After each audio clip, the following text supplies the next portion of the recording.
Ya, pemirsa untuk berbincang pagi hari ini kita sudah terhubung melalui video conference ada Bapak Wawan Hendrayana, Vice President Infovesta. Selamat pagi Pak Wawan. Selamat pagi.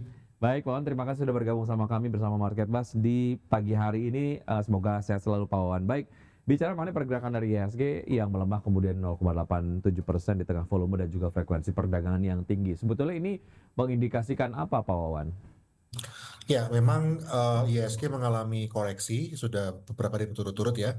Tapi ini merupakan efek daripada ISG yang di bulan Juli juga naik cukup tinggi. Di awal Juli itu ISG masih ada di kisaran 6.800, bahkan sebelum terkoreksi ini sempat menyentuh ke 7.600-an. Sehingga koreksi yang terjadi itu sebetulnya sesuatu yang wajar. Apalagi sebelum ini terjadi ISG rally 8 hari berturut-turut itu terus naik. Aktivitas transaksi yang tinggi itu juga mengindikasikan bahwa minat investor masih ada ya untuk bertransaksi saham. Jadi sebetulnya bila ada katalis positif yang bisa kita uh, dapatkan, itu sangat mungkin untuk IHSG bisa rebound kembali sepanjang bahwa secara fundamental memang datanya masih dapat diterima. Baik, apakah ini juga dapat diartikan saham-saham yang kapitalisasinya besar begitu tidak ramai di perdagangan kemarin, Pak Wawan, karena IHSG kemudian akhirnya tidak bergerak ke zona positif begitu, karena beberapa hari yang lalu penguatan IHSG beberapa kali didukung oleh perbankan ataupun mungkin saham-saham konglomerat yang secara kapitalisasi besar begitu. Ya, kalau kita bicara tentang penggerak IHSG memang betul bahwa kalau kita lihat top 10 ya dari market cap di Indonesia itu hanya 3 yang big bang gitu ya, yang 7 lainnya adalah saham-saham konglomerasi besar seperti Brand, TPIA, AMMN. Jadi kalau kita bicara tentang volume transaksi ya memang saham-saham ini yang relatif cukup besar sehingga mengangkat IHSG. Sebaliknya, ketika terjadi koreksi, saham-saham ini sebetulnya cukup masih besar volume transaksinya, tapi memang lebih banyak yang melakukan penjualan dibanding yang membeli, sehingga Hmm. IHSG cenderung terkoreksi. Baik, sektor perbankan menjadi pemberat IHSG usai bank besar merilis laporan keuangan. Nah, review Anda terkait dengan saham-saham berbasis perbankan ini seperti apa, Pak Wawan? Ya, cukup menarik bahwa saham-saham big banks ya itu justru mengalami penurunan kinerja ya. Tetapi ya tidak semua. Kalau BBCA masih tetap ada kenaikan. Tetapi untuk saham-saham yang mid capnya ini justru beberapa itu membukukan perbaikan kinerja. Jadi secara umum sebetulnya sektor perbankan juga tetap memiliki prospek. Apalagi kita masih percaya bahwa The Fed akan menurunkan suku bunga paling tidak 1 atau 2 kali lagi sampai dengan akhir tahun nanti. Bank Indonesia sendiri kemarin juga sudah front loading, sudah menurunkan terlebih dahulu. Jadi walaupun tidak langsung berasa untuk efek daripada penurunan suku bunga ini terhadap kinerja perbankan di tahun ini, tapi untuk jangka yang lebih panjang sampai dengan setahun ke depan, ya ini positif. Jadi saya melihat kinerja sektor perbankan seharusnya dapat rebound, terutama di semester 2 nanti. Baik, walaupun memang secara keputusan yang disampaikan ataupun statement yang disampaikan oleh Jerome Powell di FOMC di bulan Juli bahwa tidak ada urgensi ataupun The Fed tidak kemudian melihat ada urgensi untuk menurunkan tingkat suku bunga acuan begitu ya. Artinya ini beberapa waktu yang lalu sempat kemudian disampaikan bahwa ini memupuskan harapan dari pelaku pasar terkait dengan penurunan dari tingkat suku bunga acuan Amerika Serikat. Bagaimana Anda melihat ini, Pak Wawan? Ya, kalau kita bicara The Fed, memang mereka memiliki 2 mandat ya. Yang utama, satu adalah stabilitas harga yang direfleksikan dengan inflasi yang targetnya adalah sekitar 2%. Dua adalah maksimum employment. Jadi sepanjang penciptaan tenaga kerja baru atau tingkat pengangguran itu masih sesuai dengan targetnya The Fed, maka mereka belum punya urgensi untuk menurunkan suku bunga. Dengan adanya perang tarif oleh Presiden Trump itu memang inflasi cenderung sulit untuk bisa ditekan turun, tetapi justru dari penciptaan tenaga kerja ini ada peningkatan. Jadi Hmm. memang saat ini ekspektasi bahwa The Fed akan menurunkan suku bunga di Q3 itu hanya sekitar 46% ya dari para Hmm. pelaku pasar, cukup rendah. Tetapi ya kita tidak bisa menafikan begitu saja bahwa berarti The Fed tidak akan menurunkan suku bunga.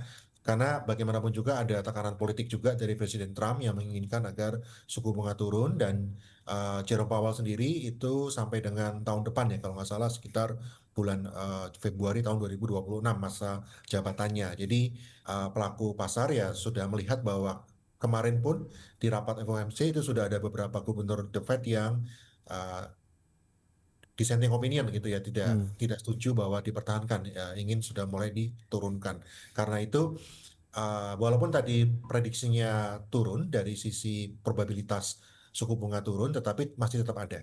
Baik, secara kebijakan ini kemudian memang sudah disampaikan oleh Jerome Powell, tapi secara harapan memang masih ada pelaku pasar yang mengharapkan bahwa The Fed akan menurunkan tingkat suku bunga acuan. Kita lihat akan seperti apa ke depan, mengingat inilah sebagai kebijakan yang kontra dengan apa yang diharapkan oleh Presiden Donald Trump. Kayaknya Jerome Powell akan hubungannya kembali memanas dengan Donald Trump pasca keputusan ini begitu ya. Tapi kita lihat lah nanti dinamikanya seperti apa. Baik, masih terkait dengan Amerika Serikat, Pak Wawan, sejauh mana ketidakpastian kebijakan tarif Amerika Serikat dengan beberapa mitra dagangnya, khususnya dengan China yang akhirnya bersepakat untuk akhirnya memperpanjang gencatan senjata terkait dengan tarif begitu antara kedua negara ini kembali menyumbangkan ketidakpastian di global.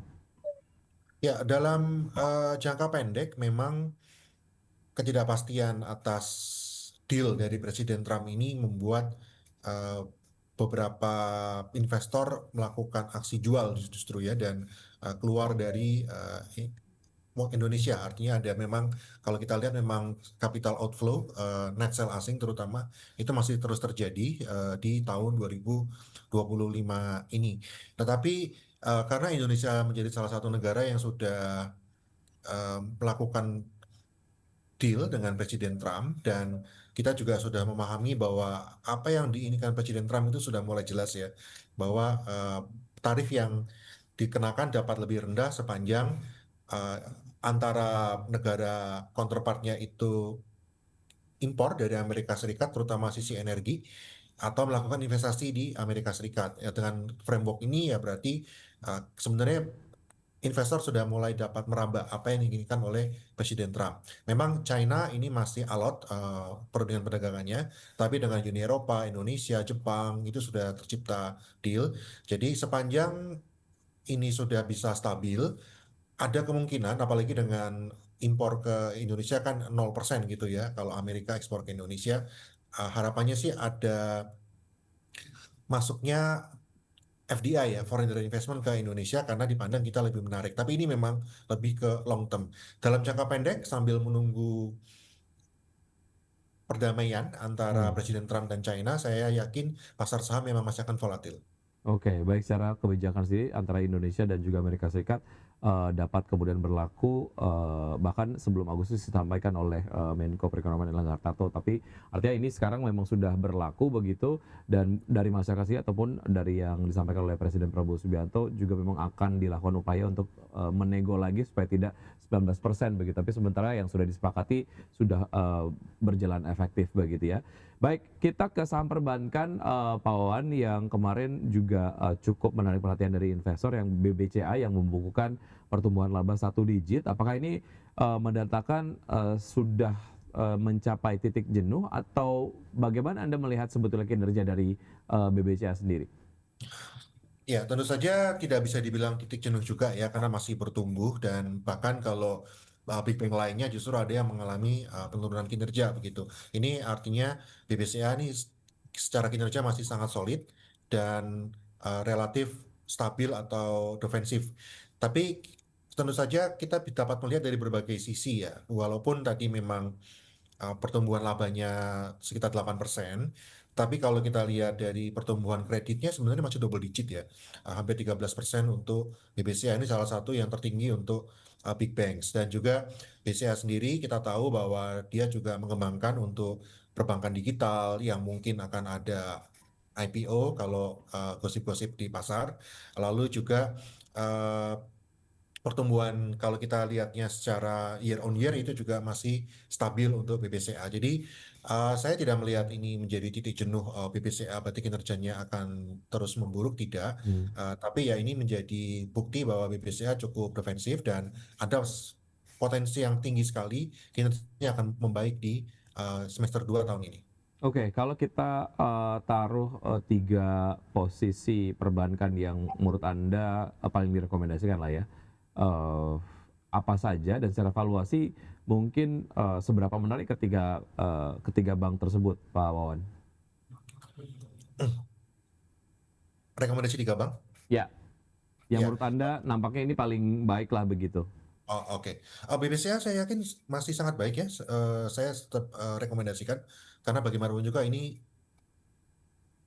saham dengan kapitalisasi terbesar di Indonesia, lalu juga, saham bank seperti BRI yang walaupun tertekan cukup signifikan, tapi kalau dilihat dari dividend yield-nya ini sebenarnya masih tinggi sekali ya dengan harga saat ini pun di sekitar 3.800-an itu dividend yield-nya 9%-an. Ini saya yakin untuk investor dividend hunter yang bisa hold jangka panjang ini kesempatan yang menarik untuk masuk. Dan saham bank mid cap seperti Bank Danamon misalnya, itu mereka masih tetap tumbuh ya. Mmm, Pertumbuhannya bahkan relatif lebih tinggi dari bank yang big cap. Jadi mungkin tidak transaksinya tidak seliquid yang big cap, tetapi masih ada likuiditasnya. Dan saya bisa suggest untuk bisa lirik juga ke saham-saham bank yang mid cap. baik ada BBCA, BBRI, dan juga ada Bank Danamon yang Anda nilai menarik lah ya dan secara potensial upside harganya juga akan menarik begitu pergerakannya. Baik, kita ke beberapa saham yang nampaknya kemarin cukup menarik perhatian dari investor sehingga mencetak arah, Pak Wawan, di antaranya adalah ada BRRC, kemudian juga BUFA dan juga CGAS. Sebetulnya, apa yang sedang, investor cermati terkait dengan, ketiga saham ini sampai kemarin mencetak arah, Pak Wawan?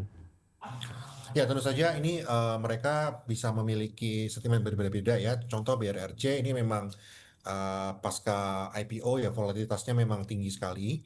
Eh, Bahkan sudah sempat terkena suspensi juga begitu ya. Tetapi dengan saham-saham yang seperti ini ya investor harus berhati-hati karena kita bisa melihat beberapa saham lain yang misalnya arahnya berjilid-jilid itu biasanya akan masuk ke UMA, Unusual Market Activity. Kalau dalam pemantauan bisa jadi nanti akan masuk ke FCA, Full Call Auction. Jadi Mmm, kalau sudah masuk FCA, ya naik turunnya jadi bisa 10% per hari begitu ya. Jadi ini yang investor harus waspada. Kalaupun tertarik untuk melihat saham-saham yang sedang arah, tetap kembali kepada 3 hal, yaitu adalah prospek bisnis dari para emiten itu sendiri. 2 adalah fundamentalnya, apakah perusahaannya profit atau loss. 3 adalah likuiditas, karena ini mmm. juga penting, karena begitu masuk FCA ini bisa berubah likuiditas yang ada. Baik, salah satunya juga adalah yang perlu dipertimbangkan ketika, tercatat ARA, apakah ada aksi korporasi yang kemudian dilakukan oleh, emiten ataupun perusahaan begitu ya. Ketika kemudian tidak, ini yang akhirnya, meningkatkan risiko terkait dengan pergerakan dari harga saham yang mencatatkan ARA tersebut. Baik, ada beberapa hal yang kemudian, semakin mari kita bahas, Pak Wawan. Salah satunya adalah dari, Anda, saham-saham pilihan pagi hari ini. Kita akan bahas usai jeda berikut ini dan pemirsa tetap bersama kami akan segera kembali.